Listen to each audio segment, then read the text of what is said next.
Praise lord. హల్లెలూయా. పరిశుద్ధ గ్రంథమైన బైబిల్లో నుంచి లూకా సువార్త 19వ అధ్యాయము 10వ వచనాన్ని చదువుకుందాం. నశించిన దానిని వెదకి రక్షించడానికి మనుష్య కుమారుడు వచ్చానని అతనితో చెప్పెను. దేవునికి స్తోత్రం కలుగునుగాక.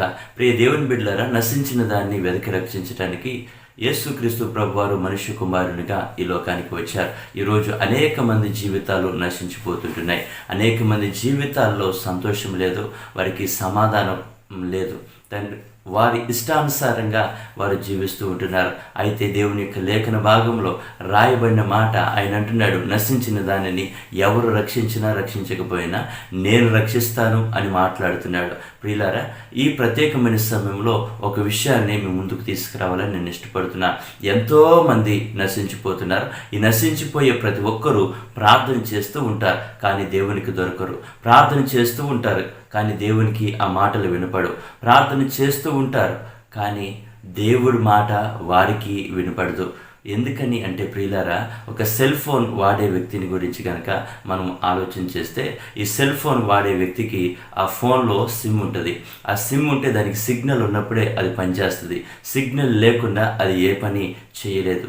సిగ్నల్ లేని కారణాన ఫోన్లు రావటానికి కానీ ఫోన్లు వెళ్ళటానికి కానీ అవకాశం లేకుండా ఉంటూ ఉంటుంది. సిగ్నల్ రావాలి అంటే ఆ గృహంలో నుంచి బయటకన్నా రావాలి, సిగ్నల్ అందే ఆ ప్రదేశానికి రావాలి. ఈ రోజున చాలామంది జీవితాలకు సిగ్నల్ కట్ అయిపోయి ఎక్కడికో మానవుడు ప్రయాణం చేస్తూ ఎక్కడెక్కడో తిరుగుతూ ఎక్కడెక్కడో ఆలోచన చేస్తూ ఏదో దేవునికి ఇష్టం లేని అనేకమైన పనులు చేస్తూ తిరుగుతుంటున్నాడు. అయితే దేవుడు మనల్ని వెతుక్కుంటూ వస్తున్నాడు. అందుకనే పరిశుద్ధ గ్రంథమైన బైబిల్లో మత్తయి సువార్త 18వ అధ్యాయము 11, 12 వచనాలు గనక మనం చదువుకుంటే, మీకేమి తోచును ఒక మనుషునికి 100 గొర్రెలుండగా వాటిలో ఒకటి తప్పిపోయిన ఎడల 99ని కొండల మీద విడిచి వెళ్ళి తప్పిపోయిన దానిని వెదకడా. దేవునికి స్తోత్రము కలుగును గాక. చూడండి, ఒక వ్యక్తికి 100 గొర్రెలు ఉన్నాయంట, వాటిలో ఒకటే తప్పిపోయింది. ఈరోజు చాలా మంది ఆలోచన ఎలాగుంటాయి అంటే 99 ఉన్నాయి కదా, ఒకటి పోతే పోయిందిలే అనుకుంటారు. కానీ యేసుక్రీస్తు ప్రభువారు అలా కాదు. ఎందుకని అంటే నశించిన దానిని వెతికి రక్షించడానికి ఆయన వచ్చాడు. నువ్వు తప్పిపోయిన నిన్ను ఏ రీతికైనా ఆయన వెతకటానికి ఆయన వచ్చాడు. వెతుకుతూ ఉన్నాడు. కొన్ని సంవత్సరాల నుంచి ఆయన వెతుకుతూ ఉంటే ఏ రోజు కూడా నువ్వు దొరకట్లేదు.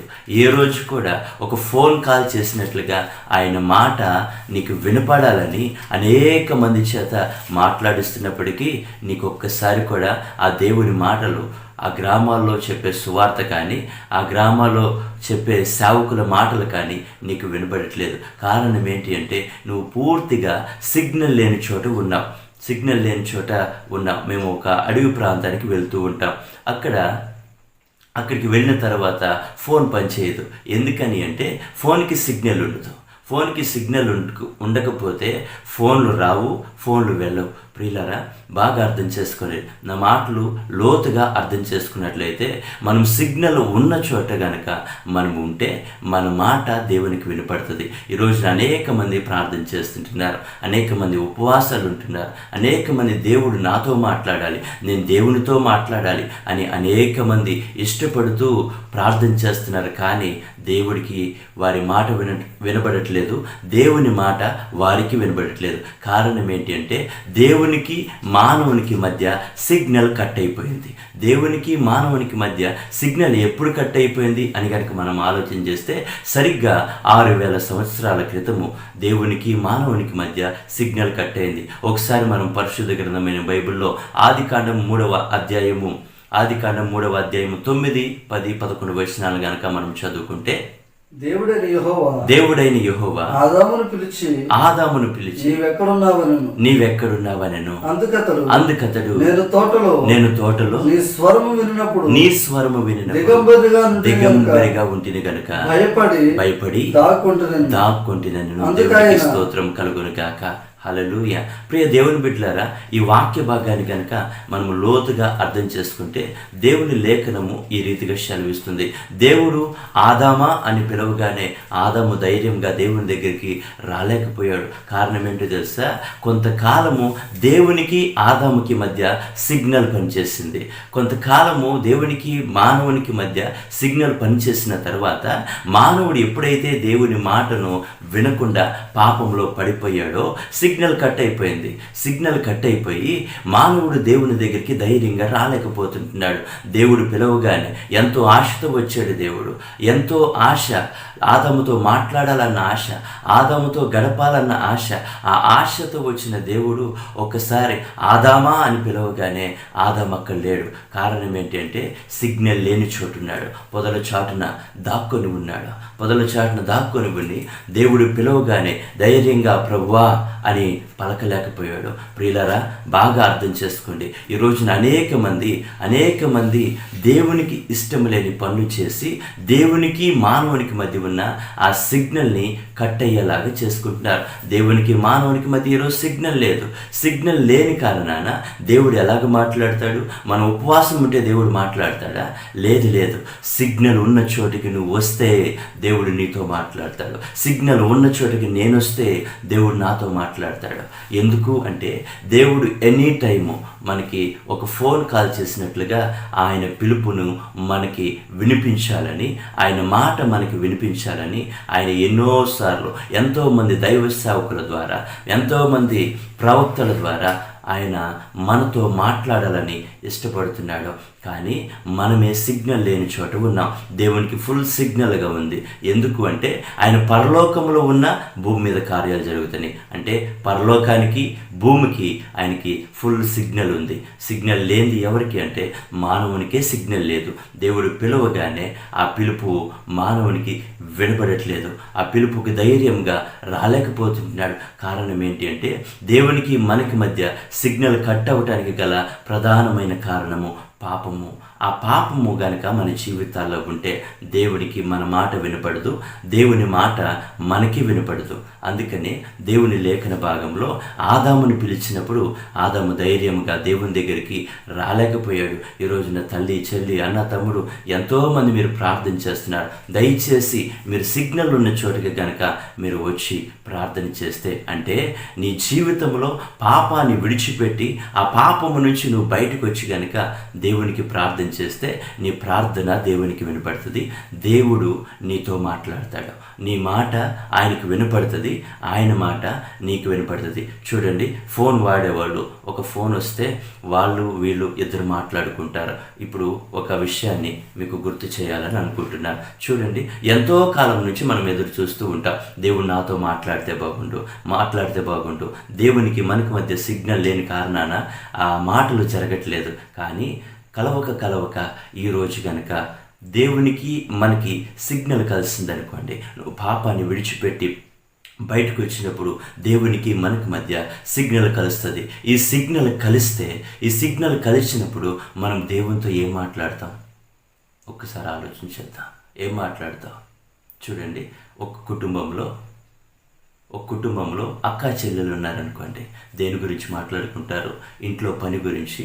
అక్క, నేను గిన్నెలు కడిగేస్తాను, నువ్వు బట్టలు ఉతికేసి చిరాకు పని చేసుకుంటే అయిపోతుంది. అదే సంభాషణ. అక్కా చెల్లెల మధ్యలో జరిగే సంభాషణ ఆ రీతిగా ఉంటుంది. అన్న తమ్ముళ్ళు ఉంటే వారికి పొలం కనుక ఉంటే వ్యవసాయం గురించి మాట్లాడుకుంటారు.